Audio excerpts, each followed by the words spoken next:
King John was not a good man, he had his little ways, and sometimes no one spoke to him for days and days and days.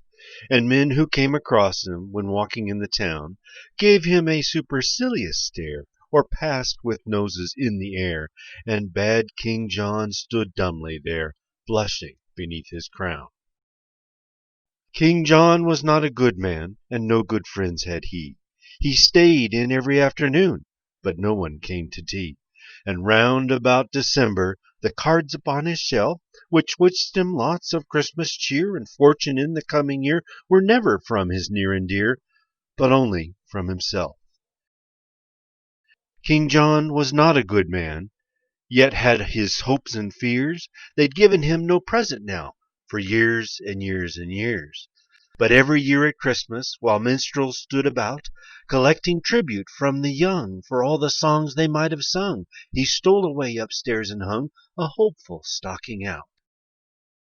King John was not a good man. He lived his life aloof. Alone he thought a message out while climbing up the roof. He wrote it down and propped it against the chimney stack, to all and sundry, near and far, F. Christmas in particular, and signed it not Johannes R., but very humbly Jack. I want some crackers, and I want some candy. I think a box of chocolates would come in handy.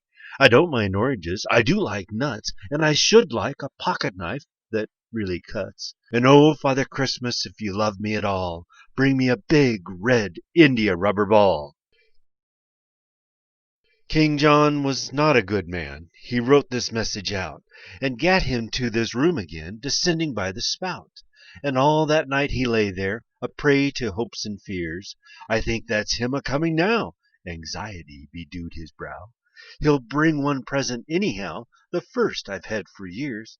Forget about the crackers, and forget the candy. I'm sure a box of chocolates would never come in handy. I don't like oranges, I don't want nuts, and I have got a pocket knife almost cuts. But oh, Father Christmas, if you love me at all, bring me a big red India rubber ball. King John was not a good man.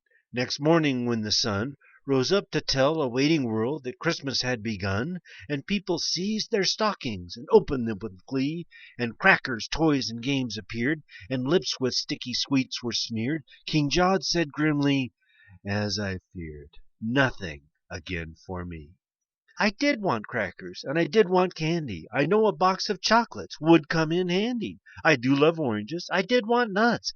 And oh, if Father Christmas had loved me at all, he would have brought me a big red India rubber ball.